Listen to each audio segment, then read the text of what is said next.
Bienvenue sur la chaîne qui te donne des astuces pour survivre à une relation avec le manipulateur pervers et narcissique. Bonjour à toi qui me regarde, appelle-moi Jay. Alors aujourd'hui, je vais te présenter 3 choses qu'il faut absolument que tu saches avant de quitter une relation avec le manipulateur pervers et narcissique. Si vous êtes marié, avant de demander le divorce, avant de partir, il faut absolument que tu sois au courant de ces 3 choses que je vais maintenant te présenter. Alors, tout le temps, on te dit, fuis-le, quitte cette personne-là si elle est toxique. Mais moi, je te dis la même chose, fuis. Enlève même tes souliers avant de quitter, avant de courir. C'est ce que je dis très souvent. Mais il faut également que tu saches qu'avant de partir, il faut se préparer. Il faut vraiment prendre en compte plusieurs paramètres avant de partir pour éviter de se faire rattraper, pour éviter de quitter, de partir, mais de sombrer dans la dépression. Donc, il faut absolument que tu sois au courant de ceci. La toute première chose qu'il faudrait que tu saches, c'est que ce n'est pas parce que tu es parti que la violence va s'arrêter net. Non, la violence, les abus avec le manipulateur pervers et narcissique, ça continue même après la fin de cette relation-là. Donc, ce n'est pas parce que tu as plié bagage, ce n'est pas parce que tu fuis, tu vas no contact avec la personne que ça s'arrête automatiquement. Ça prend du temps et cela va dépendre de ta détermination, de ta volonté à imposer des limites et à t'en tenir à ces limites-là. Le manipulateur pervers et narcissique, il faut que tu le saches. Quand tu quittes, quand tu pars, cette personne-là prend cela comme une insulte, comme un affront.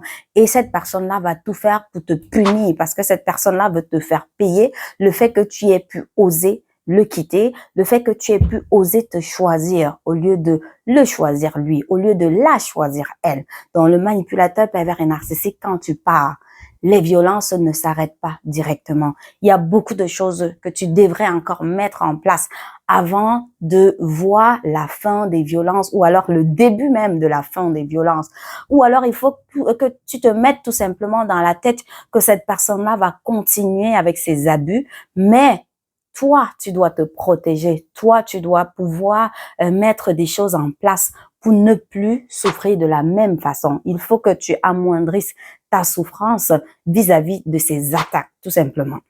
La deuxième chose qu'il faut que tu saches, c'est que le manipulateur pervers et narcissique va continuer à essayer de t'isoler. Cette personne-là va continuer à mentir. Cette personne-là va essayer de retourner votre entourage contre toi avec ses mensonges, va jouer la victime. Les victimes veulent que tu aies honte d'avoir osé briser votre famille. Donc, quand tu vas avoir besoin de tes frères et sœurs, quand tu vas avoir besoin de vos amis, de tes amis, de vos voisins, cette personne-là, tu vas constater qu'elle est déjà passée dans les parages parce que les paroles que tes voisins, tes amis, ta famille vont prononcer, ce sont les mêmes paroles que le manipulateur pervers et narcissique te prononce tout simplement. Donc, tu vas te rendre compte que tu parais face au manipulateur pervers et narcissique. Quand les paroles sortent de la bouche de ces personnes-là, c'est tout simplement comme si c'est la même personne qui est devant toi. C'est parce que le manipulateur pervers et narcissique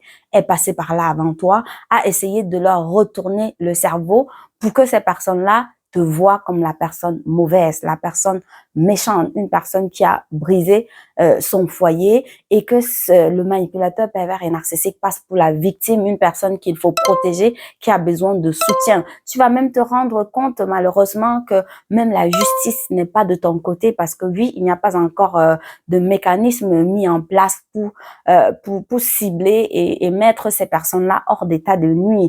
Donc, tu n'es pas capable de t'exprimer comme il faut, de mettre des mots sur la situation, sur ce que tu vis, sur tout ce que tu as traversé et que tu traverses encore.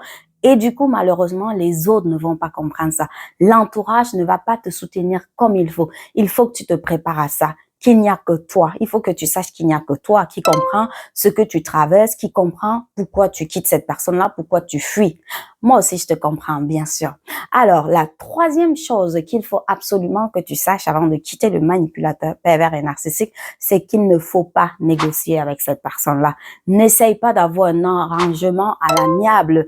N'essaye pas de trouver un quelconque arrangement avec cette personne-là. Parce que quand vous allez vous retrouver sur la table des négociations, le manipulateur pervers et narcissique va encore saisir l'opportunité pour te duper, pour te tromper tout simplement. Parce que toi, tu es une personne vraie. Tu vas venir avec la vérité sur la table, mais le manipulateur pervers et narcissique va saisir l'opportunité, va prendre cette transparence-là pour continuer à te nuire. Donc, quand tu décides de négocier avec cette personne-là, il faut que tu saches que tu lui donnes une fois de plus la chance de te manipuler, la chance de retourner les choses, la chance même de te faire rechuter. Donc, fais attention à toi et ne sois pas dupe. Prépare-toi comme il faut, prépare-toi convenablement avant de quitter le manipulateur pervers et narcissique.